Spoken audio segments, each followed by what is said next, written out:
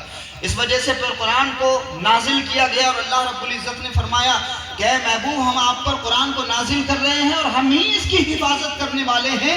قرآن کا ایک اعزاز یہ بھی ہے کہ اللہ نے قرآن کو یاد کرنا آسان کر دیا ہے. تو 1450 سال بیت گئے، قرآن جس طرح سے نازل ہوا تھا الحمدللہ آج بھی ویسا موجود ہے اور قیامت تک اسی طرح سے محفوظ رہے گا. تو یہ قرآن کا ایک اعزاز یہ بھی ہے. تو قرآن اپنے آپ میں اتنی زبردست کتاب ہے کہ قرآن کے علاوہ جتنی مذہبی کتابیں ہیں ان کو صرف ایک کمیونٹی پڑھ سکتی ہے، لیکن قرآن کو سارے لوگ پڑھ سکتے ہیں، سب کو پڑھنے کا ادھیکار ہے. اب میں چند گوشوں پہ بات کرنا چاہتا ہوں آپ سے. قرآن جس زمانے میں نازل ہوا تقریباً آج کا زمانہ اسی طرح کا ہے. آج کے حالات کو مد نظر رکھتے ہوئے ذرا غور سے توجہ سے سنیے گا. قرآن جس زمانے میں نازل ہوا وہ زمانہ اونچ نیچ کا تھا، چھوا چھوت کا تھا، بھید بھاؤ کا زمانہ تھا، انٹچبلٹی کا زمانہ تھا، ڈسکریمنیشن کا زمانہ تھا. غریب اور امیر کا فرق بہت زیادہ تھا، برادری کا فرق بہت زیادہ تھا، قبائل کا فرق بہت زیادہ تھا. جس طرح سے آج ہمارے سامنے بہت سارے چیلنجز کھڑے ہو گئے ہیں. آج بھی مسلمان کے نام پہ بھید بھاؤ ہو رہا ہے، برادری کے نام پہ بھی ڈسکریمنیشن ہو رہا ہے. بہت ساری چیزیں ایسی ہیں ہمارے معاشرے میں جن چیزوں کو ہم آج کے دور میں فیس کر رہے ہیں، جن مسائل کا سامنا مسلمان کر رہے ہیں. اس زمانے میں سب سے پہلے کہ جس زمانے میں اونچ نیچ ہے، چھوا چھوت ہے، انٹچبلٹی ہے اور لوگوں نے اپنا نظام، ظالمانہ نظام کھڑا کیا ہوا ہے، بازاروں پر قبضہ کیا ہوا ہے، سود و پیاز کا بازار گرم کیا ہوا ہے، اس زمانے میں اللہ کے رسول پر سب سے پہلے جو آیتیں نازل ہوئی وہ نماز کی آیتیں نہیں تھیں. یہ علماء یہاں بیٹھے ہیں. نماز کی آیت نازل نہیں ہوئی، روزے کی آیت نازل نہیں ہوئی، حج کی آیت نازل نہیں ہوئی، زکوٰۃ کی آیت نازل نہیں ہوئی. نہیں، اس معاشرے میں اعلان نبوت جب رسول اللہ فرما رہے ہیں تو اس معاشرے میں سب سے پہلے جو آیتیں نازل ہو رہی ہیں وہ آیتیں نماز اور روزے کی نہیں تھی، وہ آیتیں پڑھنے کی تھی. اللہ کے رسول پر وحی آتی ہے اے محبوب پڑھیے اس رب کے نام سے جس نے آپ کو پیدا فرمایا، جس نے انسان کو پیدا کیا جمے ہوئے خون سے. پڑھیے اس رب کے نام سے جو بڑا کریم ہے، جس نے انسان کو قلم کے بارے میں سکھایا، جس نے انسان کو وہ سکھایا جو وہ نہیں جانتا تھا. یہ پہلی وحی ہے جو قرآن مجید میں نازل ہوئی، پہلی وحی. اور اس پہلی وحی میں کہا گیا کہ پڑھیے، اور پڑھنے کے بارے میں بھی یہ نہیں کہا گیا کہ نماز کا علم حاصل کریے، نہیں، روزے کے بارے میں نہیں کہا گیا، بس مطلق کہہ دیا گیا پڑھیے. یعنی جو کچھ زمانہ پڑھا رہے سارے کا سارا پڑھیے، اس رب کے نام سے پڑھیے جس رب نے آپ کو پیدا فرمایا. دو چیزیں یہاں واضح ہو جاتی ہیں کہ پڑھنا بھی ہے اور رب کے نام سے پڑھنا ہے. اب آج کے دور میں دیکھو کہ جو بچے اسکول کالج جا رہے ہیں رب کے نام سے تعلیم حاصل نہیں کر رہے تو وہ دین سے دور ہو رہے ہیں. ہے کہ نہیں ایسا؟ جو بچے اسکول کالج جا رہے ہیں رب کے نام سے تعلیم حاصل نہیں کر رہے تو وہ رب سے دور ہو رہے ہیں. اب اسی قرآن کی دوسری آیت ہے، پہلی وحی کی دوسری آیت، خلق الانسان من علق، انسان کو پیدا کیا گیا جمے ہوئے خون سے. تو انسان کی پیدائش کا جو پروسیس ہے وہ سائنس سمجھاتی ہے کہ انسان پیدا کیسے ہوا. وہ مدرسوں میں نہیں سمجھایا جاتا، وہ سائنس کے ذریعے سمجھایا جاتا ہے.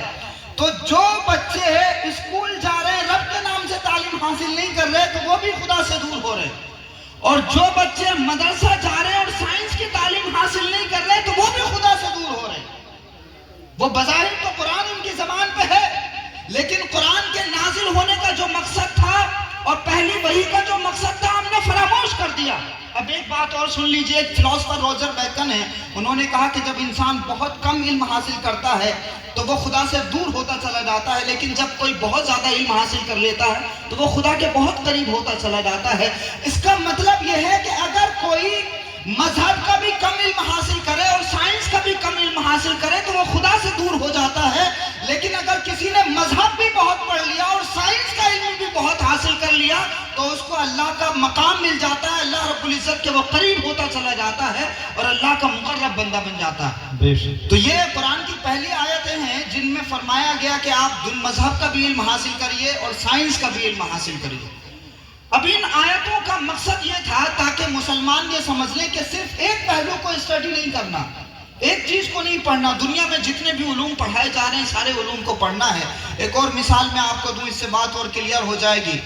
اسلام نے تعلیم کا کوئی مذہب نہیں رکھا، اسلام نے تعلیم کا کوئی مذہب نہیں رکھا، یعنی نیت دیکھی جاتی ہے کہ آپ کس نیت سے کون سا علم حاصل کر رہے ہیں۔ مثال کے طور پہ میں نے اگر اس نیت سے دین کا علم حاصل کیا کہ لوگ مجھے ہار پہنائیں، لوگ میرا استقبال کریں، لوگ مجھے پھولوں کے راستے پر لے کر کے چلیں، لوگ مجھے عزت دیں، احترام کریں، میں نے اگر اس نیت سے حدیث کا علم حاصل کیا تو حضور کے فرمان کے مطابق اللہ کی پناہ ایسے انسان کو جو اس نیت سے دین کا علم حاصل کرے جہنم میں فرشتے گھسیٹ کے لے کے جائیں گے۔ اور ایک وہ انسان ہے جس نے میڈیکل سائنس کا علم اس لیے حاصل کیا کہ میں اس کے ذریعے غریبوں کی مدد کروں گا، لوگوں کے کام آؤں گا، کمزوروں کو سستے میں دوائیں دے دوں گا، حرام نہیں کماؤں گا۔ اگر کسی کی نیت یہ ہے ڈاکٹر بننے میں تو وہ ڈاکٹر صرف ڈاکٹر نہیں ہے بلکہ وہ جنتی ڈاکٹر ہے۔ تو اسلام کا یہ تصور ہے۔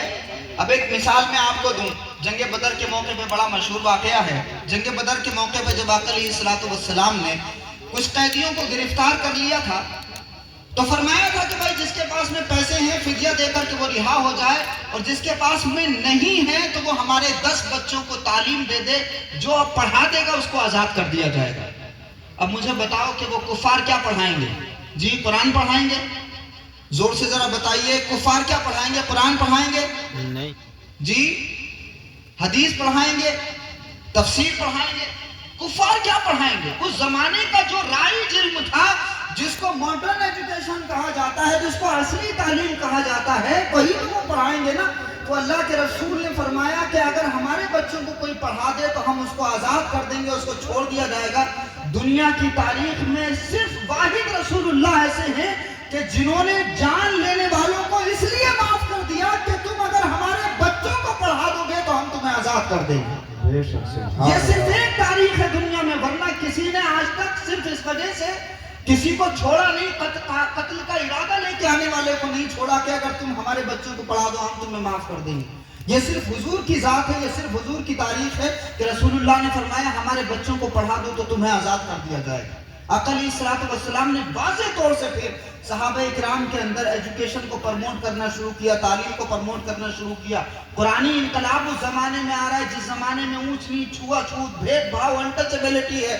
اب اسی معاشرے میں جب قرآن لاگو ہونا شروع ہوا اور قرآن اپلائی ہونا شروع ہوا تو مورخین لکھتے ہیں کہ جب رسول اللہ تشریف لائے تھے تو تقریباً 17 افراد لکھنا پڑھنا جانتے تھے۔ جب حضور مکہ میں تشریف لائے، جب پیدا ہوئے حضور تو 17 افراد لکھنا پڑھنا جانتے تھے، اور جب حضور دنیا سے رخصت ہو گئے ہیں تو تقریباً 1.25 لاکھ صحابہ کے ہاتھ میں کتاب بھی دے گئے تھے اور قلم کی طاقت بھی دے گئے تھے۔ سبحان اللہ، قلم بھی دے گئے رسول اللہ اور کتاب بھی دے گئے۔ تو اتنا بڑا تعلیمی انقلاب آیا، اتنا بڑا ریولوشن آیا۔ پھر اس سوسائٹی میں حضرت ابوبکر صدیق پیدا ہوئے، حضرت عمر بن خطاب پیدا ہوئے، حضرت عثمان بن عفان، مولا علی، ایسے لوگ پیدا ہوئے جنہوں نے دنیا کی حکومتوں کا نقشہ پلٹ کے رکھ دیا صرف تعلیم کے ذریعے۔ اتنا بڑا انقلاب اور اتنا بڑا ریولوشن۔ پھر تاریخ اور آگے بڑھی اور مسلمانوں نے پھر دنیا میں ڈیولپمنٹ شروع کیے۔ آپ دیکھیے کہ 1000 سال کی تاریخ آپ پڑھ لیجئے، 1000 سال کی تاریخ میں آپ کو صرف مسلمان سائنسداں ملیں گے جنہوں نے قرآن مجید سے روشنی حاصل کر کے میڈیکل سائنس کی فیلڈ میں بھی کام کیا۔ ایک مثال میں آپ کو دوں، کینن آف میڈیسن ایک کتاب لکھی گئی، القانون فی الطب، اس کا عربی ترجمہ ہے، القانون فی الطب کا ترجمہ کیا گیا کینن آف میڈیسن کے نام سے۔ یورپ میں 1231 میں ایک میڈیکل کالج تعمیر ہوا۔ اب وہ عمارت تو بن گئی، اب وہ سوچنے لگے کہ بھئی اس عمارت میں پڑھایا کیا جائے، تو انگریزوں کے پاس میں مغربی دنیا میں کوئی کتاب ایسی موجود نہیں تھی کہ وہ میڈیکل کالج کے نام سے اس میں پڑھا سکے۔ پھر مسلم دنیا میں انہوں نے ریسرچ کی تو پتہ چلا کہ صاحب یہ مسلمانوں نے کتابیں لکھی ہیں میڈیکل سائنس پہ، تو جب آپ ان کی کتابوں کا ٹرانسلیشن کریں گے تبھی آپ اپنے اداروں میں وہ کتابیں پڑھا سکتے ہیں۔ تو پھر وہ القانون فی الطب منگائی گئی اور اس کا انگریزی میں ٹرانسلیشن کیا گیا کینن آف میڈیسن کے نام سے، اور پھر وہ دنیا کے پہلے میڈیکل کالج میں مسلمانوں کی لکھی ہوئی کتاب پڑھائی گئی تھی۔ سبحان اللہ، مسلمانوں کی لکھی ہوئی کتاب دنیا کے پہلے میڈیکل کالج میں پڑھائی گئی۔ تو مسلمانوں نے ایسی تاریخ لکھی تھی کہ وہ میڈیکل سائنس ہو، جغرافی ہو، ہسٹری ہو، کیمسٹری ہو، ہر شعبے میں مسلمانوں نے ایسا زبردست کارنامہ انجام دیا تھا کہ مسلمانوں کے کاموں کو دنیا سلام کرتی تھی۔ ایک انگریز بادشاہ تھا اس کو اپنی حکومت کا نقشہ بنوانا تھا. کسی زمانے میں ہم دنیا کی کیسی مجبوری بنے ہوئے تھے, ذرا دھیان دیجیے گا. ایک زمانہ ہم ایسی مجبوری بنے تھے دنیا کی کہ ایک بادشاہ کو جب اپنی حکومت کا نقشہ بنوانا تھا تو اس بادشاہ نے تلاش کیا کہ صاحب کوئی جغرافر ہمیں ملے. تو پوری انگریزی دنیا میں انہوں نے وہ تلاش کیا لیکن کوئی جغرافر نہیں ملا.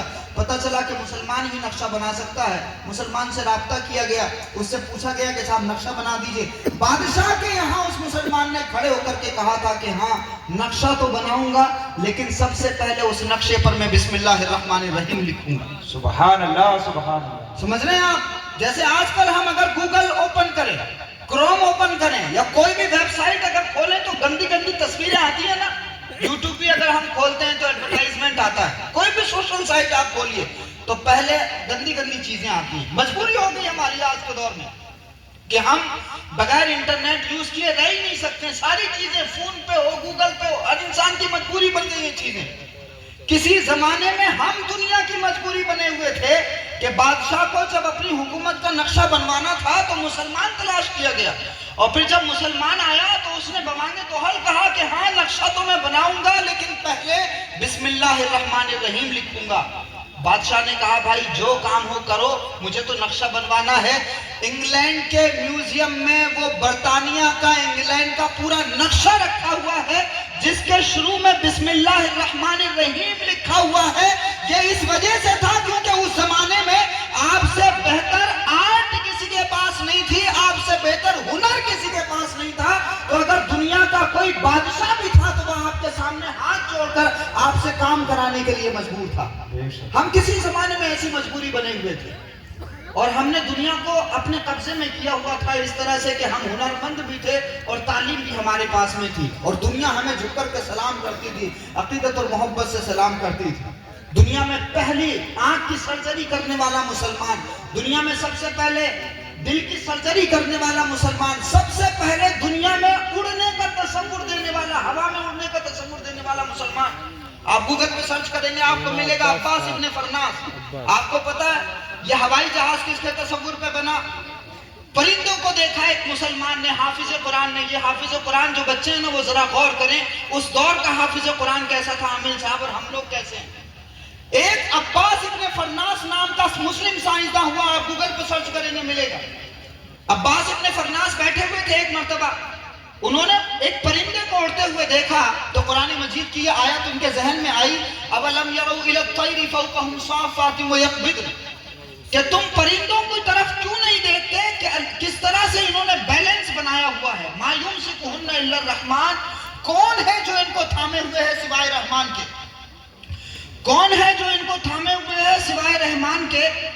تو جب اس مسلمان نے یہ دیکھا کہ بھائی پرندہ اڑ رہا ہے اور پرندے نے بیلنس بنایا ہوا ہے اور اللہ رب العزت نے اس کو یہ طاقت دی ہوئی ہے, تو اگر ایک پرندہ اڑ سکتا ہے تو ہم تو اشرف المخلوقات ہیں, تو ہم بھی کوئی ایسی ٹیکنالوجی بنا سکتے ہیں کہ ہم بھی اڑ لیں آسمان پہ.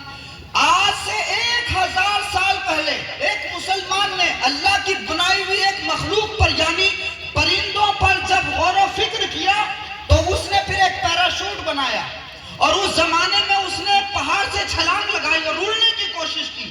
اب وہ جو ایک ریسرچ تھی وہ کتابوں میں موجود تھی, اس کا جو تجربہ تھا وہ کتابیں موجود تھا. 250 سال پہلے انگریزوں نے اس کے آئیڈیا پر غور و فکر کیا, اور ایک مسلمان کی غور و فکر پر نئی دنیا میں انگریزوں نے ہوائی جہاز لا کے دنیا کے سامنے اڑا دیا. سبحان تو یہ اللہ. مسلمانوں کی ریسرچ تھی. یہ سب کہاں سے آ رہا تھا؟ قرآن مجید سے.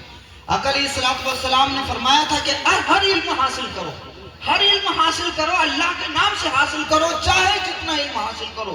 پھر مسلمانوں نے علم میں وہ کارنامے انجام دیے, وہ کارنامے انجام دیے کہ دنیا آج بھی حیرت میں پڑ جاتی ہے. ہمارے آباء و اجداد کی لکھی ہوئی کتابیں آج بھی انگریزوں کی یونیورسٹیز میں ہیں, آج بھی انگریزوں کی لائبریری میں ہیں, مگر ہمارا حال کیا ہے کہ ہم تو ان کتابوں کو پڑھنا تو دور کی بات رہی, جو اللہ کا کلام ہے اسی حوالے سے ہم بہت زیادہ بے توجہی کا شکار ہیں, اسی حوالے سے ہم لاپرواہ ہو گئے.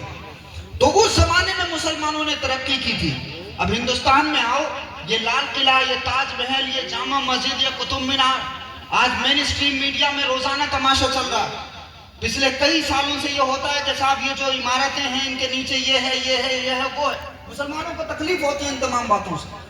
ہم کہیں نہ کہیں روتے ہیں ان تمام باتوں کو لے کر کے کہ صاحب ہمارے خلاف یہ سازشیں ہو رہی ہیں، مگر کیا کبھی یہ جاننے کی کوشش کی کہ ان عمارتوں کی تاریخ کیا ہے اور کن تصورات کو لے کر کے یہ عمارتیں بنائی گئی ہیں؟ آپ کو پتہ ہے کبھی غور و فکر کیا اس بات پہ؟ نہیں غور و فکر کیا، کیونکہ ممبروں سے بھی یہ باتیں کم بتائی جاتی ہیں، نہ کہ برابر بتائی جاتی ہیں، اور کبھی غور و فکر نہیں کیا جاتا ان باتوں پہ۔ الٹا یہ کہا جاتا ہے کہ بادشاہوں نے عیاشیاں کی ہیں، بادشاہوں نے عیاشی کے لیے یہ محل بنوائے تھے۔ نہیں، بادشاہوں نے عیاشی کے لیے بنوایا یا نہیں بنوایا وہ اللہ حساب و کتاب کرنے والا ہے، لیکن قرآن مجید میں جنت کا نقشہ پیش کیا گیا، اس میں فرمایا گیا وَبَشِّرِ الَّذِينَ آمَنُوا وَعَمِلُوا الصَّالِحَاتِ أَنَّ لَهُمْ جَنَّاتٍ تَجْرِي مِن تَحْتِهَا الْأَنْهَارُ كُلَّمَا رُزِقُوا مِنْهَا مِن ثَمَرَةٍ رِزْقًا قَالُوا هَذَا الَّذِي رُزِقْنَا مِن قَبْلُ وَأُتُوا بِهِ مُتَشَابِهًا۔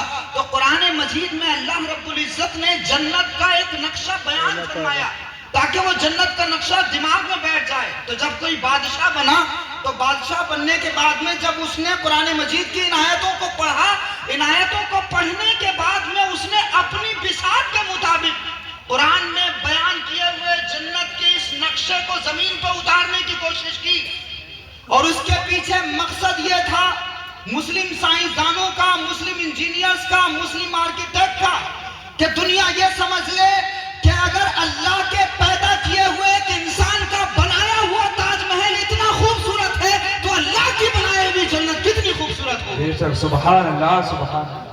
تو اس تصور پر یہ لال قلعہ بنایا گیا، اس تصور پر یہ جامع مسجد بنائی گئی، اس تصور پر یہ تاج محل بنایا گیا کہ تم دیکھو، اس کو دیکھو کہ مخلوق کا بنایا ہوا ایک قلعہ اتنا خوبصورت ہے، تو اللہ رب العزت نے مومنین سے جس جنت کا وعدہ کر رکھا ہے وہ جنت کتنی خوبصورت ہوگی، تاکہ بندہ جہنم کے راستے سے رکے اور جنت کے راستے پر آ جائے۔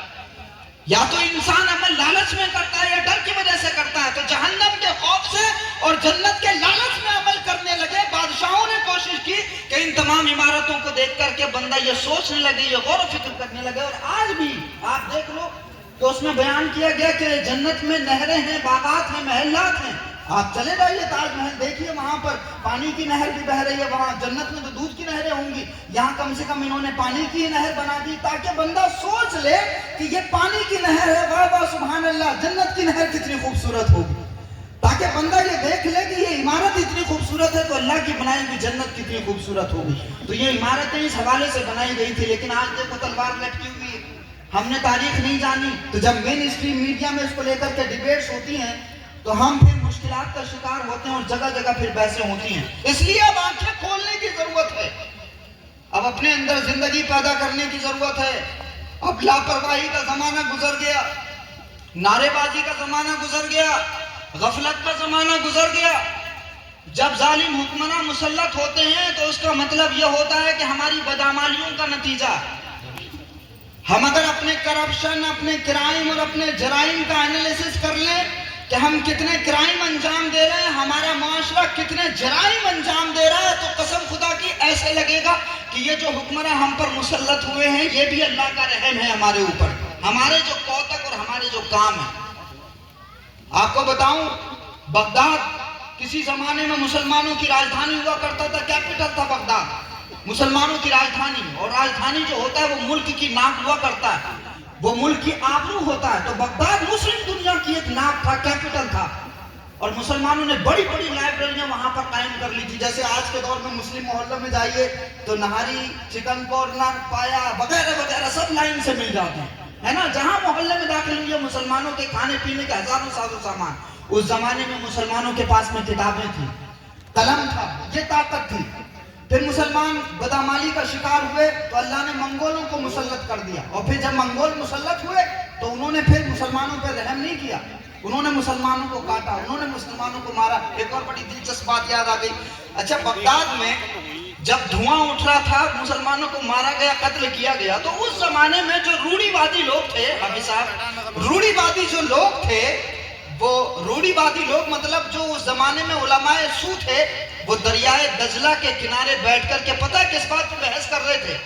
جب مسلمان کاٹے جا رہے ہیں، لائبریریوں میں آگ لگا دی گئی، خون بہا دیا گیا، آبرو لوٹ لی گئی بہنوں کی، اس زمانے میں جو روڑی وادی علماء سو تھے وہ دریائے دجلہ کے کنارے بیٹھ کر کے مسواک کے سائز پہ بحث کر رہے تھے کہ مسواک کا سائز کتنا ہونا چاہیے۔ سمجھ رہے ہیں آپ؟ اچھا آج کے دور میں ایسا ہو رہا ہے کہ نہیں ہو رہا ہے؟ ایمانداری سے بتائیے. رہنمائی کرنا چاہیے اس قوم کی بچیوں کی. 8.5 لاکھ مسلم بچیاں مرتد ہو گئی. 8.5 لاکھ. کتنی؟ 8.5 لاکھ مسلم بچیاں مرتد ہو گئی. ہماری آپ کی آنکھوں کے سامنے یہ سب کچھ چل رہا ہے تماشا. باضابطہ پلان ہے.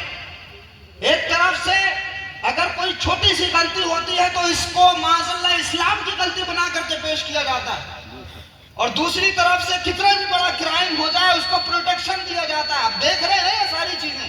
8.5 لاکھ مسلم بچیوں نے اسلام چھوڑ دیا، اور مرتد ہونے کے بعد بھی ان کی زندگی محفوظ نہیں ہے. وہ جس ریلیشن شپ میں آئی 2 سال 3 سال 4 سال وہ ریلیشن شپ چلا، کبھی بچہ ہوا نہیں ہوا، اس بچی کو مار دیا، کہیں FIR نہیں ہو رہی ہے. ایسی بچی کو نہ فیملی قبول کرنے کے لیے تیار ہوتی ہے، پھر نہ سماج قبول کرنے کے لیے تیار ہوتا ہے، اور نہ وہ اس کی بچتی ہے جس کے لیے وہ گھر چھوڑ کے جا رہی ہے. 8.5 لاکھ مسلم بچیاں مرتد ہو گئی. آپ کو پتا یہی سب چل رہا ہے ہمارے معاشرے میں. تو اس زمانے میں جب منگولوں نے مسلمانوں کو مارا قتل کیا تو یہ روڑی بازی لوگ جن کو مسلمانوں کی کھوپڑیاں بچانے کی کوشش کرنی چاہیے تھی، جن کو مسلمان بیٹیوں کی عزت اور آبرو بنانے کا پلان کرنا چاہیے تھا، وہ لوگ وہاں پر مسواک کے سائز ناپ رہے تھے. اور آج بھی بالکل ایسے ہی ہو رہا ہے. آپ دیکھیے کہ ہماری بیٹیوں کی عزتوں پہ حملے کرنے کی کوشش، ہماری بہنوں کے سروں سے دوپٹہ کھینچنے کی کوشش، ہمارے جوانوں کی داڑھیاں نوچی جا رہی ہیں، ہمارے بزرگ غیر محفوظ ہیں ٹرینوں میں، پبلک پلیسز پر، مگر ویسے ممبروں سے شیعہ ہے، سنی ہے، رافضی ہے، قادری ہے، ناصبی ہے، یہ سب پجاموں کے سائز پہ بحثیں کر رہے ہیں، مونچھوں کے سائز پہ بحثیں کر رہے ہیں.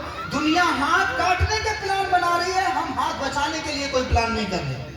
دنیا ہماری ٹانگیں کاٹنے کے منصوبے بنا رہی ہے، مگر ہم ہاتھ اوپر باندھنے کے نیچے باندھنے اس پہ بحثیں کر رہے ہیں.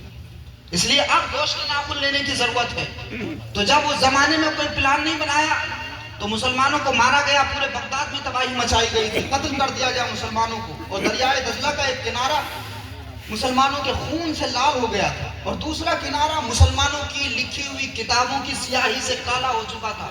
ایک زمانہ ایسا بھی گزرا. آپ اپنے حالات کو غور کرو، چاروں طرف دیکھو، ہر طرف سے کبھی سنبھل، کبھی کچھ، یہ سارے حادثے ہو رہے ہیں. ابھی بھی موقع ہے ہمارے پاس میں، آنکھیں کھولیں اپنی، اور اپنے آپ کو بچانے کے لیے اور اپنی نسلوں کو محفوظ ہندوستان دینے کے لیے منصوبے بنائیں. تو بغداد جب چل رہا تھا تو یہ بحثیں چل رہی تھیں. اب کیا ہوا کہ اسی دوران ایک صوفی صاحب لوگوں کو سمجھا رہے تھے. اچھا ہر زمانے میں ایسے بھی لوگ ہوتے ہیں کہ جہاں ایک طرف لوگ مسواک کے سائز میں بحث کر رہے ہوتے ہیں، وہیں دوسری طرف اللہ والے لوگوں کو صحیح دشا اور صحیح راستہ دکھانے کا بھی کام کرتے ہیں. اور یہ کام الحمدللہ میاں حضور نے اسی زمانے میں کیا.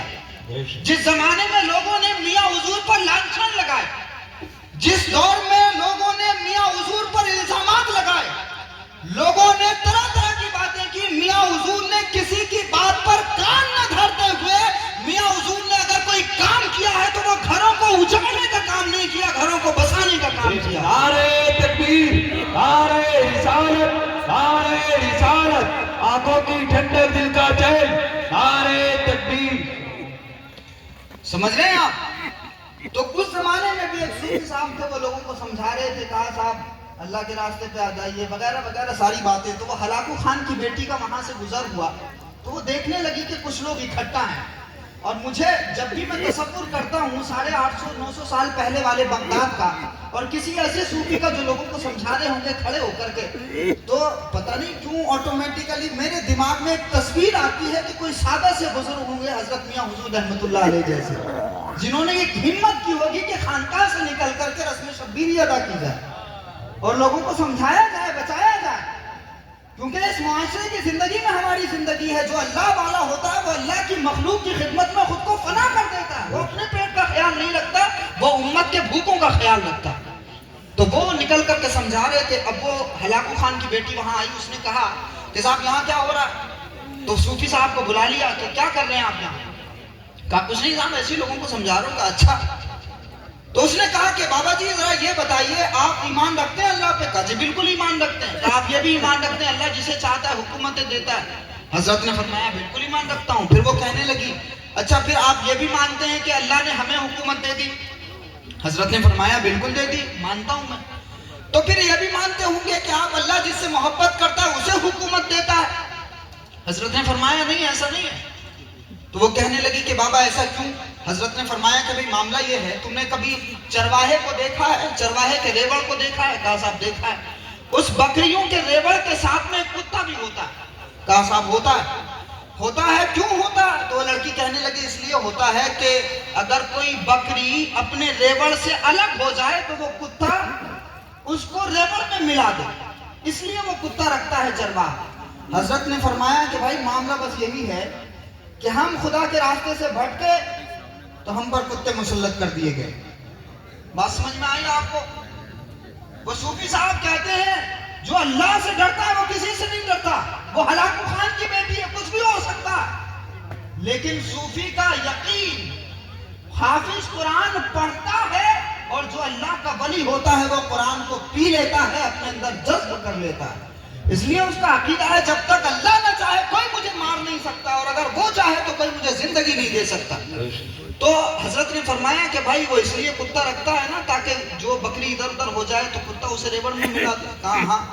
حضرت نے فرمایا کہ بس ایسا ہی ہے، ہم خدا کے راستے سے بھٹکے، اللہ نے کتے ہم پر مسلط کر دیے تاکہ ہم اپنے ریوڑ میں آ جائیں، صراط مستقیم پر آ جائیں، خدا کے راستے پر آ جائیں۔ صوفی نے 850 سال پہلے اس وقت جب بغداد کی گلیوں میں دھواں اٹھ رہا تھا اور مسلمانوں کے خون سے وہ زمین لال ہو گئی تھی، اس صوفی نے کہا تھا یاد رکھنا جس دن ہم خدا کے راستے پر آ گئے اس دن دنیا سے تمہارا نام و نشان مٹ جائے گا اور ہر جگہ مسلمانوں کی حکومت ہوگی۔ پھر وقت آیا ایسا، مسلمانوں نے اپنے آپ کو سنبھالا، مسلمان اللہ کے راستے پر آئے، پھر اللہ نے مسلمانوں کو خلافت عثمانیوں کا ایسے عروج بخشا کہ تقریباً 650 سال تک 3 بر اعظموں پر مسلمانوں کی حکومت قائم رہی۔ سبحان اللہ، سبحان 3 بر اعظموں پر۔ اور پھر ان منگولوں کا کیا ہوا؟ دلوں کا کنٹرول تو اللہ کے ہاتھ میں ہے، کب کس دشمن کے دل کو نرم کر دے گا اللہ جانتا ہے۔ جی دلوں کا کنٹرول کس کے ہاتھ میں ہے ذرا بتائیے اللہ کے، زور سے۔ اللہ کے ہاتھ میں۔ دلوں کا کنٹرول کس کے ہاتھ میں؟ اللہ کے ہاتھ میں ہے نا۔ تو حضرت نے فرمایا کہ جس دن ہم صحیح راستے پر آ گئے اس دن تمہارا نام و نشان مٹ جائے گا۔ پھر تاریخ گواہ ہے کہ مسلمانوں کی حکومت قائم ہوئی، اور وہ جو منگول تھے اللہ نے انہی خاندانوں میں سے ایک خاندان کو ایمان کی دولت عطا فرمائی، اور پھر جب ایمان ان کے دل میں روشن ہو گیا تو پھر وہ لوگ جو خانہ کعبہ کو ڈھانے کا منصوبہ بنا رہے تھے اللہ نے انہی کو کعبے کا محافظ بنا دیا۔ وہ علامہ اقبال نے کہا کہ ہے ایاں فتنہ تاتار کے افسانے سے، پاسباں مل گئے کعبے کو صنم خانے سے۔ ہے، سبحان اللہ۔ تو اللہ رب العزت لوگوں کے دلوں کو نرم کرنا جانتا ہے، مگر ضرورت تو اس بات کی ہے نا کہ ہم مالک کی بات ماننے لگیں۔ وہ مولانا جلال الدین رومی رحمت اللہ علیہ بڑے عظیم صوفی ہوئے، انہوں نے فرمایا، وہ ایک واقعہ بیان کرتے ہیں، کہانی انہوں نے لکھی، بچوں ذرا غور سے سننا۔ مولانا جلال الدین رومی فرماتے ہیں بڑھیا نے ایک بچڑا پالا کہ جب بچہ جوان ہوگا یہ بچڑا جوان ہوگا، بچے بھی جوان ہو جائیں گے، پھر اس سے ہل چلایا جائے گا، کھیت میں کام لیا جائے گا۔ وہ بچڑا بڑا ہو گیا، بچے بھی بڑے ہو گئے، ماں نے کہا کہ بچوں اس کو لے جاؤ کھیت میں، اس سے کام لو۔ اب وہ بچڑا لے کر کے بچے گئے، 2-3 دن اس کو چلانے کی کوشش کی مگر وہ چلنے کو تیار نہیں تھا، جیسے ہی ہل میں ڈالا جاتا ویسے ہی وہ بھاگ جاتا۔ اب بہت کوشش کی، وہ بچے روزانہ آ کر کے ماں سے شکایت کرتے، کہا ماں روزانہ اس کو لگاتے ہیں ہل میں، یہ چھوڑ کے بھاگ جاتا بڑی۔ تو ماں کہتی بیٹے تھوڑا سہلاؤ، تھوڑا سمجھاؤ، تھوڑا سکھاؤ، تھوڑا صبر کرو، برداشت کرو، سیکھ جائے گا کچھ دنوں میں۔ اب وہ کیا ہوا، وہ بچے روزانہ اس کو سہلاتے، روزانہ سکھانے کی کوشش کرتے مگر وہ ماننے کو تیار نہیں تھا۔ اب جب حد ہو گئی اور بچے پریشان ہو گئے، ماں بھی پریشان ہو گئی، تو ماں نے کہا پھر ایسا کرو کسی قریشی صاحب سے بات کر لو، پھر اس کی قربانی ہی ہو جائے۔ اب وہ قریشی صاحب سے بات ہو گئی، قربانی ہو گئی، چھری چل گئی۔ اب وہ بوڑھی خاتون پھر رو رہی تھی بیچاری اس بچڑے کی یاد میں، اب وہ رو رہی تھی۔ کسی نے پوچھا، کہا تم نے تو کہا تھا کہ اس کو قربان کر دو۔ اب اس نے بڑا خوبصورت جواب دیا، اس نے کہا کہ ہاں کہا تو میں نہیں تھا کہ قربان کر دو، لیکن میں یہ سوچ رہی ہوں کہ اگر وہ مالک کی بات مان لیتا تو کاٹا نہ جاتا۔ سمجھ رہے ہیں آپ؟ جو مالک کی بات نہیں مانتا وہ کاٹا جاتا۔ سیدھے الفاظ میں سن لو کہ ہم نے اس مالک کے راستے کو چھوڑا، ہماری زبانوں پہ جھوٹ جاری ہوا، ہماری زبانوں پر کلمہ حق جاری نہیں ہوا ہماری زبانوں نے جب اللہ کی نافرمانی شروع کی.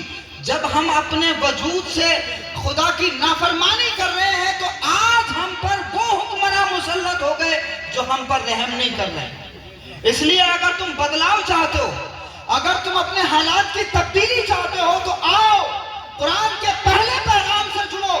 1450 سال پہلے بھی اس معاشرے میں انقلاب تعلیم کے ذریعے آیا تھا, اور آج بھی 1450 سال بعد اگر مسلم معاشرے میں کوئی کرانتی, کوئی انقلاب آ سکتا ہے تو وہ تعلیم کے ذریعے انقلاب آ سکتا ہے. اور میں نے میاں حضور کی کتابوں کو دیکھا, میں نے میاں حضور کی ذاتی لائبریری کو دیکھا.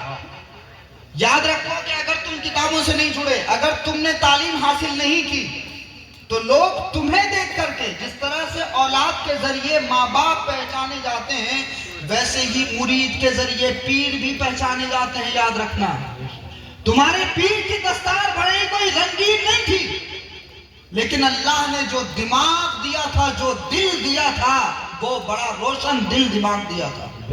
اور ایسا روشن دل دماغ دیا تھا کہ یہ مدرسے سے فارغ ہونے والے علماء, مفتیان کرام کا علم اور ان کا شعور جہاں پر دم توڑتا تھا, وہاں سے میاں حضور کے علم کا آغاز ہوتا تھا. نعرہ تکبیر, نعرہ رسالت, آنکھوں کی ٹھنڈک دل کا چین, جشن دستار بندی, نعرہ تکبیر. اس لیے میں ہمیشہ کہتا ہوں کہ میاں حضور کو یہ مت سمجھنا کہ اگر وہ بولتے نہیں تھے تو ان کو علم نہیں تھا, جب انہوں نے تعلیم حاصل نہیں کی تھی, جب ان کو بولنا نہیں آتا تھا, ان کی چند باتیں, ان کی مختصر سی گفتگو جو یوٹیوب پر موجود ہے, آپ وہ گفتگو سن لیجئے. اس گفتگو میں آپ کو کہیں تو حضرت امام حسن کی بردباری نظر آئے گی, تو کہیں آپ کو امام حسین کی استقامت اور بہادری نظر آئے گی. نعرہ تکبیر, نعرہ رسالت, آنکھوں کی ٹھنڈک دل کا چین, آنکھوں کی ٹھنڈک دل کا چین, مدرسہ شرافتی اور فیضان القرآن. سبحان اللہ, سبحان اللہ. اس لیے اگر تم اپنے پیر و مرشد کو صحیح طور پر خراج عقیدت پیش کرنا چاہتے ہو تو یہ طے کر لو, نہ خود جاہل رہنا ہے, نہ اپنے بچوں کو جاہل رہنے دینا ہے. میں نے دیکھی ان کی لائبریری, حضرت غازی میاں نے وہ لائبریری دکھائی جہاں پر بڑی عقیدت اور احترام سے کتابوں کو بنایا گیا, سنوارا گیا, ان کو محفوظ کیا گیا. پرانی قدیم کتابیں, قدیم کتابوں سے میاں حضور کا جو رشتہ تھا, مجھے اس سے سمجھ میں آیا کہ صرف دل روشن نہیں تھا بلکہ ظاہری علم سے حضرت میاں حضور کا دماغ بھی روشن تھا, اور اس وجہ سے انہوں نے اپنے دماغ کی روشنی اور دل کی روشنی سے سارے عالم کو روشن کر کے رکھ دیا. تو یہ میاں حضور کا کمال. اس لیے اگر تم اپنے پیر و مرشد کا نام چاہتے ہو, اور اگر تم چاہتے ہو کہ ان کو سچی خراج عقیدت ہو, تو سب سے بہتر خراج عقیدت یہ ہے کہ ان کے نام پر تم خود تعلیم حاصل کرنا شروع کر دو اور اپنے بچوں کو تعلیم دینا شروع کر دو. کیونکہ حضرت میاں حضور چاہتے تھے ان کا کوئی مرید جاہل نہ رہے. ایسا ہی ہے نا؟ میاں حضور کیا چاہتے تھے کہ سب جاہل رہیں؟ ہاتھ اٹھا کے بتائیے. میاں حضور چاہتے تھے کہ سب پڑھیں نا؟ میاں حضور چاہتے تھے کہ سب تعلیم حاصل کریں. تو کیا تم چوراہوں کو آباد کرو گے؟ کیا تم چائے خانوں کو آباد کرو گے؟ کیا تم اپنا وقت خالی گزارو گے؟ کیا سوشل میڈیا پر تم اپنے وقت کو ضائع کرو گے؟ اگر تم صحیح معنی میں, یاد رکھنا ہماری نظریں میاں حضور کو نہیں دیکھ رہی, لیکن ایک صوفی نے فرمایا کہ جب کوئی اللہ کا ولی دنیا سے رخصت ہو جاتا ہے اور جب وہ زمین کے اندر چلا جاتا ہے تو اس کا اثر 70 گنا زیادہ بڑھ جاتا ہے. اس لیے یہ بات یاد رکھنا, ککرالہ کی کسی بھی اندھیری گلی میں تم ہو, میاں حضور سے چھپے ہوئے نہیں ہو. اگر تم نے ان کے ہاتھ میں ہاتھ دے دیا تو پھر وہ ہاتھ صرف ان کا ہاتھ نہیں ہے. حضرت میاں حضور کا ہاتھ حضرت شاہ شرافت میاں کا نمائندہ ہاتھ ہے, حضرت شاہ بشیر میاں کا نمائندہ ہاتھ ہے, حضرت شاہ درگاہی کا نمائندہ ہاتھ ہے, حضرت شاہ جمال اللہ کا نمائندہ ہاتھ ہے, حضرت مجدد الفسانی کا نمائندہ ہاتھ ہے, حضرت غوث پاک کا نمائندہ ہاتھ ہے. وہ صرف میاں حضور کا ہاتھ نہیں ہے بلکہ یہ سلسلہ حضرت امام حسن تک پہنچتا ہے, پھر امام حسن سے رسول اللہ تک پہنچتا ہے. تو اگر آج تم کہیں بھی کسی بھی گلی میں جا رہے ہو تو یہ بات یاد رکھنا کہ تم اپنے پیر و مرشد کی نظر سے چھپے ہوئے نہیں ہو. اگر تم چاہتے ہو کہ تمہارے مرشد خوش ہو جائیں, یہ بہت اچھی بات ہے کہ تم اپنے مرشد کا اتنا ادب کرتے ہو، اتنا لحاظ کرتے ہو، اتنی لاج رکھتے ہو کہ جس راستے سے میاں حضور کی گاڑی گزر جائے اپنا سر جھکا لیتے ہو. تو سچی خراج عقیدت پھر یہ بھی ہے کہ میاں حضور کی جو منشا، ان کا جو مقصد، ان کا جو خواب تھا کہ ان کا ہر مرید تعلیم یافتہ ہو جائے، اب سے طے کر لو نہ خود جاہل رہنا ہے نہ اپنے بچوں کو جاہل رہنے دینا ہے، چاہے جیسے بھی حالات بنے. تمہاری سب سے بڑی ناکامی، ہماری سب سے بڑی ناکامی پتہ ہے کیا ہے؟ ایک یونیسکو کی ہیومن ڈیولپمنٹ کی رپورٹ ہے، وہ کہتی ہے a European citizen reads 35 books in a year. ایک مغربی آدمی سال بھر میں 35 کتابیں پڑھتا ہے. کتنی؟ 35 books in a year. A Israeli citizen reads 40 books in a year. ایک اسرائیلی آدمی سال بھر میں 40 کتابیں پڑھتا ہے. A Muslim citizen reads less than 1 book in a year. سمجھ رہے ہیں آپ؟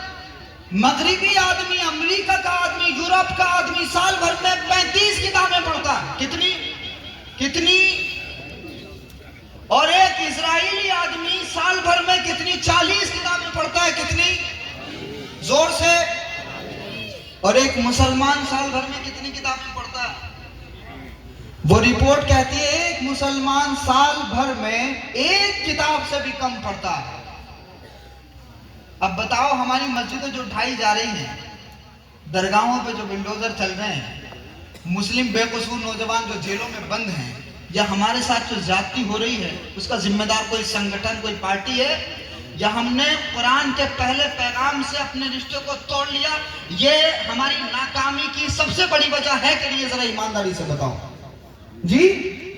ہمارے معاشرے میں آج وکیل نہیں ہے، ہمارے معاشرے میں آج انجینئرز نہیں ہے، ہمارے معاشرے میں جتنی بڑی تعداد ہے، ہم سیکنڈ لارجسٹ پاپولیشن ہے انڈیا میں، اور دنیا کی سب سے بڑی آبادی ہندوستان میں رہتی ہے.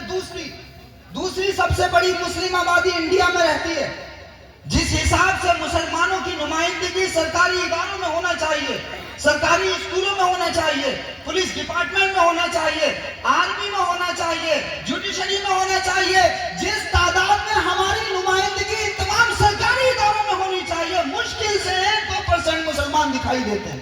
1-2%. تو ہماری آبادیاں کہاں ہیں؟ چوراہوں پہ. ہماری آبادیاں کہاں ہیں؟ نہادی کے ہوٹلوں پہ. ہماری آبادیاں کہاں ہیں؟ سوشل میڈیا پہ. ہم سب مجاہد بنے ہوئے سوشل میڈیا، فیس بک پہ. اگر تم انقلاب چاہتے ہو، بدلاؤ چاہتے ہو، اپنا وجود بچانا چاہتے ہو، اپنی بچیوں کی عزت بچانا چاہتے ہو، اپنی مسجدوں کی آبرو بچانا چاہتے ہو، آج تمہیں طے کرنا ہوگا کہ اب ہم جاہل نہیں رہیں گے، اپنے بچوں کو بھی پڑھائیں گے اور خود بھی تعلیم یافتہ ہوں گے. آج تمہارے معاشرے میں تمہاری لڑائی لڑنے والا کوئی نہیں بچا. مسجدوں کی لڑائی بھی دوسرے لڑ رہے ہیں، درگاہوں کی بھی لڑائی دوسرے لڑ رہے ہیں. تمہارے پاس ایک پورے ہندوستان میں ہزاروں جلسے ہوتے ہیں، یہ مسجدوں پہ مسجدیں بن رہی ہیں، مدرسوں پہ مدرسے بن رہے ہیں، ایک ٹی وی چینل مسلمانوں کے پاس نہیں ہے. تمہاری بات کون کرتا ہے؟ رویش کمار. تمہاری بات کون کرتا ہے؟ وشال شرما. تمہاری بات کون کرتا ہے؟ عارفہ خانم. تمہاری بات میڈیا میں وہ لوگ کرتے ہیں جن کا اسلام سے تعلق نہیں ہے. اور ہم رحمت للعالمین کے امتی، جن کو پچھڑوں کے ادھیکار کی لڑائی لڑنی چاہیے تھی، بہوجنوں کے سمان کی لڑائی لڑنی چاہیے تھی، SC/ST کے ادھیکاروں کی لڑائی لڑنی چاہیے تھی. رسول اللہ کمزوروں کا سہارا بن کے آئے. ہم کہتے ہیں بے سہاروں کے سہارا پر درود پڑھو، بے کشوں کے کش پر درود پڑھو. ہم کہتے ہیں کہ یتیموں کے سر پر دست شفقت رکھنے والے نبی پر درود پڑھو. ہم یہ ساری باتیں کہتے ہیں، اس کے باوجود نہ ہم کمزوروں کی لڑائی لڑ رہے، نہ ہم غریبوں کی لڑائی لڑ رہے، نہ ہم پچھڑوں کی لڑائی لڑ رہے. کیوں؟ کیونکہ ہم تو اپنی ہی قانونی لڑائی نہیں لڑنا جانتے. ہمارے بھی مسئلے دوسرے پارلیمنٹ میں اٹھا رہے ہیں، ہمارے بھی مسئلے دوسرے عدالتوں میں اٹھا رہے ہیں. ہمارا تو حال یہ ہو گیا. تو اب مجھے بتاؤ، کون ہے ذمہ دار ہماری بربادیوں کا؟ ہم خود ہیں یا دوسرے ذمہ دار ہیں؟ تو اللہ نے ہم پر مسلط کر دیے ہیں تاکہ اس وجہ سے ہم خدا کے راستے پر آ جائیں. اور یاد رکھنا، جس دن ہم خدا کے راستے پر آ گئے، انقلاب آ جائے گا انشاءاللہ. اس دن تبدیلی آ جائے گی.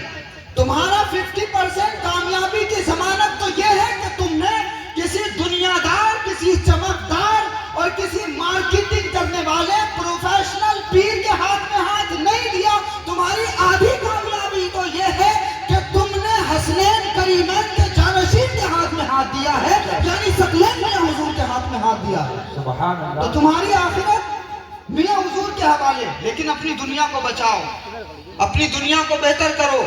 الحمدللہ تمہارے سامنے حضرت غازی میاں مدث اللہ النورانی تشریف فرما ہے۔ یہ تشریف فرما ہے، اللہ نے ان کو ان کی جانشینی اگر عطا کی، میاں حضور کی جانشینی عطا کی، تو الحمدللہ میاں حضور کا رنگ بھی ان میں دکھائی دیتا ہے۔ اور میاں خاص بات یہ ہے، رنگ ہونا الگ بات ہے لیکن کردار ہونا الگ بات ہے۔ رنگ اور کردار دونوں حضرت غازی میاں کے اندر موجود ہے الحمدللہ۔ اور جو کچھ حضرت میاں حضور نے اپنے پیچھے چھوڑا، چاہے وہ خدمت کا معاملہ ہو، چاہے وہ لوگوں کی مدد کا معاملہ ہو، جو کچھ حضرت میاں حضور اپنے پیچھے چھوڑ کر کے گئے ہیں الحمدللہ غازی میاں اس کو بحسن و خوبی انجام دے رہے ہیں۔ اور اس لیے میں آپ سے گزارش کروں گا کہ ہندوستان بھر کے مسلمان صرف دو کام کر لیں۔ اس ملک میں ایک دنگا ہوا 84 کا دنگا، سکھوں کا۔ 84 کے دنگے کے بعد میں سکھوں نے پتہ ہے کیا سیکھا؟ سکھوں نے سیکھا اپنا اسٹیٹس کیسے مینٹین کرنا ہے، اپنی عزت اور اپنی پگڑی کی عزت اور سمان کیسے بچانا ہے۔ اور آج دیکھو پورا ہندوستان 2% سکھوں کو سردار کہتا ہے کہ نہیں کہتا؟ کہتا ہے کہ نہیں؟ ہم کون ہیں؟ نبیوں کے سردار کی امت میں ہے کہ نہیں؟ معراج کی رات رسول اللہ نے سارے نبیوں کی امامت کی کہ نہیں؟ ہم تو امام المرسلین کے امتی ہیں، تو ہمیں کہاں کھڑا ہونا چاہیے تھا پہلی صف میں، لیکن ہم تو سب سے پچھلی صف میں بھی کہیں نظر نہیں آ رہے۔ اس لیے آج احساس کرنے کی ضرورت ہے، حضرت میاں حضور رحمت اللہ علیہ نے یہ انقلاب برپا کیا کہ جس طرح سے آج سکھوں نے دو کام کر کے اپنا اسٹیٹس مینٹین کیا ہندوستان میں۔ 84 کا دنگا ایک ہوا تھا، لیکن آج دیکھو کہ سرکاری اداروں میں جہاں بھی پرائم منسٹر آفس سے لے کر کے تمام عدالتوں تک، آرمی سے لے کر کے پولیس ڈپارٹمنٹ تک، وکیل ان کے ہیں، پولیس ان کی ہے۔ آپ ساری دلی پولیس اٹھا کے دیکھ لیجیے، بڑی تعداد میں آپ کو پنجابی اور سکھ بھائی ہمارے ملیں گے دیش کی سیوا کرتے ہوئے۔ ارے بھائی ہمیں بھی اس دیش کی سیوا کرنی ہے۔ کیوں کرنی ہے؟ کیونکہ ٹھیک ہے سب ہندوستان سے اپنے اپنے پرسیپشن سے پیار کرتے ہیں، اس ملک پر سب کا حق ہے، جس نے قربانی دی سب کا حق ہے۔ ہم نہیں کہتے کہ یہ صرف ہمارا ہندوستان ہے، لیکن ہندوستان کے 25 کروڑ مسلمان اس دیش کی سیوا اس لیے کریں کیونکہ یہ دیش خواجہ معین الدین کا دیش ہے، یہ دیش حضرت نظام الدین کا دیش ہے، یہ حضرت محبوب الہی کا دیش ہے، یہ حضرت خواجہ قطب الدین کا دیش ہے، یہاں حضرت شاہ نیاز بریلوی آرام فرما رہے ہیں، یہ حضرت شاہ شرافت میاں کا ہندوستان ہے۔ تو آؤ، تمہیں اگر اس دیش سے پیار ہے تو آؤ ایمانداری کے ساتھ میں ڈی ایم بنو۔ تمہیں اس دیش سے اگر پیار ہے تو کتنا اچھا ہوگا کہ ایک مسلمان اس پوسٹ پہ پہنچ کے کسی شہر کا کلیکٹر بنے اور پھر وہاں اپنے پیر کے نام کی نیاز کر کے سارے ادھیکاریوں کو لنگر کھلائے۔ ہو سکتا ہے کہ نہیں ایسا؟ یہ کوئی راکٹ سائنس ہے؟ ایسا بھی تو ہو سکتا ہے نا کہ حمیمہ کا کوئی بچہ کھڑا ہو، Jamia Millia Islamia RCA residential coaching academy, وہاں پہ آپ فائٹ کریے کمپٹیشن، اور وہاں پر کمپٹیشن فائٹ کر کے فری میں آپ کوچنگ لیجئے۔ ہمدرد کا باضابطہ کوچنگ سینٹر ہے۔ اس ملک میں بہت سارے مسلمان اس طرح کا کام کر رہے ہیں کہ اگر کوئی نوجوان پڑھنا چاہے، آگے پڑھنا چاہے، انجینئر بننا چاہے، IAS بننا چاہے، IPS بننا چاہے، بہت ساری سنستھائیں ہیں جو مسلمانوں کے لیے دروازے کھولے ہوئے، مگر ہم خود ہی دیکھنا نہیں چاہتے ہیں۔ تو بھائی سوئے ہوئے کو جگایا جا سکتا ہے، سونے کا ناٹک کرنے والے کو نہیں جگایا جا سکتا۔ ہم جاگنا ہی نہیں چاہ رہے ہیں، اور جب کبھی کوئی حادثہ ہوتا ہے تو الزام ٹھہرا کر کے بس اپنا ہاتھ جھاڑ لیتے ہیں، فلاں نے ایسا کر دیا، ان کی حکومت ایسی ہے۔ چوراہوں پر کھڑے ہو کر کے ہمارے پاس اتنا ٹائم ہے، خالی بکواس، خالی باتیں، ادھر ادھر کھڑے ہو کر کے اپنا ٹائم ضائع کریں۔ بہت موقع غنیمت ہے، ابھی یاد رکھو، ورنہ آپ کبھی کسی سے پوچھنا، ان مولاناؤں میں سے اسپین کا زوال، مسلمانوں نے 800 سال حکومت کی، وہاں کی ساری مسجدیں آج گرجا گھر بن گئی، ساری مسجدیں چرچ بن گئے وہاں پر۔ ہم تو اکا دکا روزانہ تعریف پڑھ رہے ہیں، روزانہ خبریں پڑھ رہے ہیں، وہاں پہ یہ حال ہو گیا۔ غرناطہ کا ایک خطرناک زوال مسلمانوں کا، اور تقریباً وہی حالات ہمارے سامنے بھی ہیں۔ ابھی بھی ہوش کے ناخن لینے کی ضرورت ہے۔ سکھوں نے 2% ہونے کے باوجود تعلیم کے ذریعے اپنا اسٹیٹس مینٹین کیا، ہر جگہ ان کی نمائندگی ہے، دیش کی سیوا کر رہے ہیں۔ دوسرا، انہوں نے لنگر، پبلک پلیس پہ لنگر کھلایا، انہوں نے لوگوں کو کھانا کھلایا، ان کو آتنکوادی کہا گیا، ان کو خالستانی کہا گیا۔ انہوں نے کہیں بھی ٹوپیاں پہن کر کے، ویڈیو بنا کر کے لوگوں میں بیان بازی نہیں کی، وہ کبھی پھر ڈیبیٹ میں نہیں بیٹھے۔ آپ دیکھ لو بطور سکھ اسکالر کبھی آپ نے کسی کو دیکھا ہے ڈیبیٹ میں جاتے ہوئے؟ ہزاروں دلال مولوی ہیں جو روزانہ پوری قوم کا سودا کرتے ہیں، پوری قوم کی عزت بیچتے ہیں. سکھوں کو کبھی دیکھا تم نے؟ اور وہ ظالم جو وہاں بیٹھ کر کے ٹی وی میڈیا میں بیٹھ کر کے مسلمانوں کی عزتوں کی دھجیاں اڑا، وہ جب پبلک میں آتا تو لوگ کہتے ہیں ارے یہ مولانا ٹی وی پہ آتے ہیں، ارے یہ مولانا ٹی وی پہ آتے ہیں، مولانا ٹی وی پہ آتے ہیں، بڑے مشہور مولانا. ایسے یہ ظالم دلال مولانا تمہارے یہاں آتے ہیں تو تم پھول برساتے ہو ان کے اوپر. یہ حالات ہے، تمہارا کوئی اسٹینڈرڈ ہے؟ کیا حالت ہے بھائی ہماری؟ اگر ہم نہیں سدھرے تو حالات بہت خراب ہونے والے. یہ جتنی بھی باتیں میں کر رہا ہوں آپ کے لیے پاسبل ہے اور آسانی کے ساتھ میں اس کو کر سکتے ہیں، یہ کوئی ناممکن چیزیں نہیں ہیں. سکھوں نے کیا کیا؟ پبلک پلیس پہ لنگر لگایا، لوگوں کو کھانا کھلایا. وہ کسی ڈیبیٹ میں شامل نہیں ہوئے، وہ کسی بحث میں شامل نہیں ہوئے. جب پبلک کا پرسیپشن سکھوں کے حوالے سے یہ بنانے کی کوشش کی گئی کہ یہ آتنکوادی ہیں، یہ خالصتانی ہیں، تو انہوں نے کچھ نہیں کیا، انہوں نے صرف لقمہ کھلایا، کھانا کھلایا. اور ہمارے بزرگوں نے فرمایا جب زبان کھاتی ہے تو آنکھ جھک جاتی ہے. جی میاں حضور کا فلسفہ سمجھ میں آیا سمجھ میں؟ لیکن کچھ بڑے نمک حرام ہوتے ہیں، کھانے کے بعد بھی ان کی آنکھ اٹھی کی اٹھی رہتی ہے، کھاتے بھی ہیں بولتے بھی ہیں. لیکن جس کا کام کھلانا ہے وہ کھلاتا رہے گا. میاں حضور نے کھلایا، اس گلی سے ادھر ادھر کی باتیں ہوتی رہی، لیکن میاں حضور نے اپنی گلی کی رسم کو نہیں بدلا. تم آؤ کھاؤ، ہم کھلاتے رہیں گے، تم گالیاں بکتے رہو. اللہ ہماری نیکیوں میں اضافہ فرماتا رہے.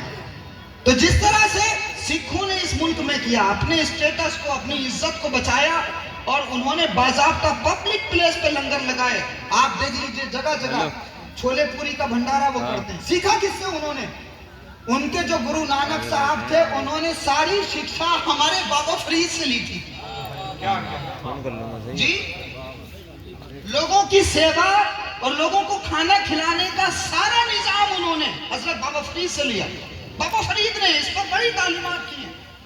اور میں گیا گرودوارہ بنگلہ صاحب میں، دلی میں ایک بڑا گرودوارہ. اچھا فتویٰ مت لگا دیجیے گا، ویسے یہ کمپنی ایسی نہیں ہے الحمدللہ ماشاءاللہ. یہ مسلمان بنانے والے لوگ ہیں، کافر بنانے والے نہیں ہے نا جی. ہم لوگ تو سبھی مسلمان فیکٹری سے تعلق رکھتے ہیں. ہم لوگ ادھر ادھر کی بات نہیں کرتے نا، کیونکہ جنت جہنم کا مالک تو اللہ ہے. پتہ نہیں ان لوگوں کو کب اللہ نے دروگا بنا دیا کہ تم جہنم کے سرٹیفکیٹ بانٹو.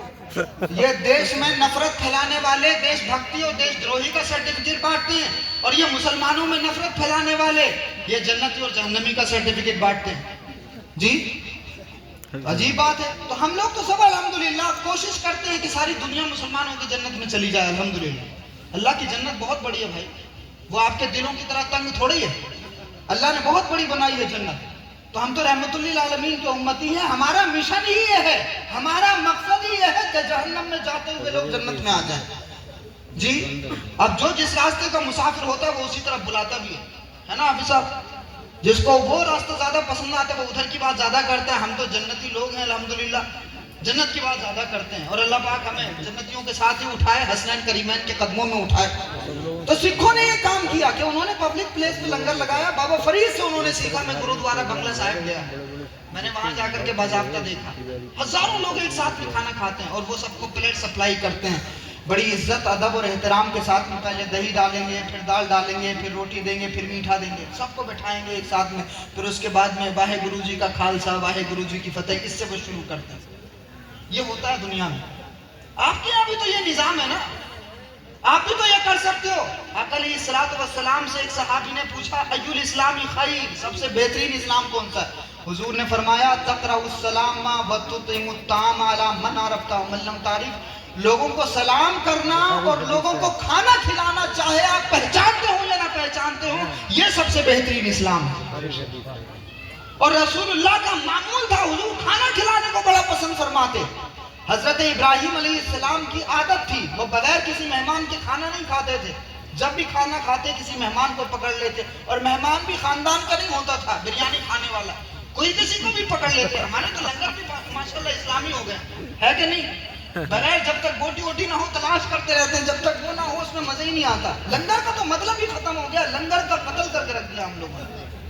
ہندوستان میں لنگر بزرگوں نے جس نیت اور جس ارادے اور جس حکمت عملی سے شروع کیا تھا اس سارے منصوبے کو خاک میں ملا دیا ہم لوگوں نے.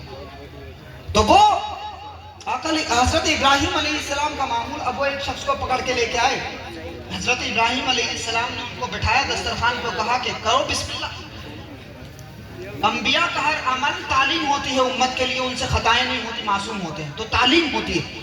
تو انہوں نے فرمایا کہ بھئی کرو بسم اللہ. اب اس بندے نے کہا کہ میں تو اللہ کو مانتا ہی نہیں. اب اتنی بات کہہ کے وہ بندہ اٹھ کے چلا گیا دسترخوان سے. جناب ابراہیم نے روکا نہیں اس کو. اللہ نے وحی نازل فرمائی, کہا ابراہیم ہم اس کو 70-80 سالہ زندگی دے سکتے ہیں, ہمارے مانے بغیر تم اس کو ایک وقت کا کھانا نہیں دے سکتے. جناب ابراہیم دوڑے, اس آدمی کو پکڑ کر لائے. کہا نہیں پہلے یہ بتاؤ اب کیوں پکڑ کے لے کے جا رہے ہیں. جناب ابراہیم نے فرمایا کہ بھائی مالک نے وحی کی ہے کہ ہم اتنی لمبی زندگی دے سکتے ہیں, تم ایک وقت کا کھانا نہیں دے سکتے. وہ بندہ ہاتھ جوڑ کر کے کہتا ہے کہ اچھا اللہ اتنا کریم ہے تو ابراہیم مجھے بھی اپنے دین میں داخل کرو. ابھی کھانا نہیں کھایا, صرف ہمدردی پہنچی ہے, ہمدردی. یہ میاں حضور لاکھوں دنوں پر اسی وجہ ایسے ہی نہیں حکومت کر رہے, اس وجہ سے حکومت کر رہے ہیں. انہوں نے پیٹ کا خیال رکھا. اللہ والے کی خانقاہ کا لقمہ جب پیٹ میں پہنچا تو اس سے دل بھی روشن ہو گیا. اس لیے لاکھوں دلوں میں حضرت میاں حضور دھڑکن بن کر کے دھڑک رہے الحمدللہ. اس لیے اگر تم چاہتے ہو کہ پورے ہندوستان میں تمہارا اسٹیٹس مینٹین ہو, سکلینی ہو, تمہارے پاس بہت اچھا موقع ہے, بہت اچھا موقع ہے. اب خانقاہوں میں بہت ہو گئے لنگر, اب آؤ پبلک پلیس پہ. ککرالہ میں بھی لگاؤ خانقاہ سکلینیہ کی جانب سے میاں حضور کے نام سے. بدایوں شریف میں بھی لگاؤ, جہاں جہاں پیر بھائی سارے رہتے ہیں پبلک پلیس پہ آ کر کے اپنی شناخت کے ساتھ. یہ داڑیاں بہت دکھاتے ہیں نا میڈیا میں کہ دیکھو یہ اس کا چہرہ اس سے ملتا ہے, اس کا چہرہ اس سے ملتا ہے. اب اپنی داڑیاں اپنی ٹوپیاں لے کر کے آؤ پبلک پلیس پہ, لوگوں کو پانی پلانا شروع کرو, کھانا کھلانا شروع کرو, سہایتا کے کام شروع کرو. قسم خدا کی اگر تم نے تحریک چلا دی اور سکلینیوں سے پریرنا لے کر, یہ سبق لے کر کے ہندوستان کے ہر پیر کے مریدوں نے اگر یہ کام کرنا شروع کر دیا تو ان کو تو ثواب ملے گا ہی ملے گا, آپ کو دوگنا ثواب ملے گا, اور آپ کے پیر و مرشد کے مرکز پر اللہ انوار و تجلیات کی بارش نازل فرماتا رہے. اس لیے یہ دو کام کرو, تعلیم حاصل کرو اور لوگوں کے کھلانے پلانے کا انتظام کرو. اللہ پاک ہمیں عمل کی توفیق عطا فرمائے. وما علینا الا البلاغ. السلام علیکم.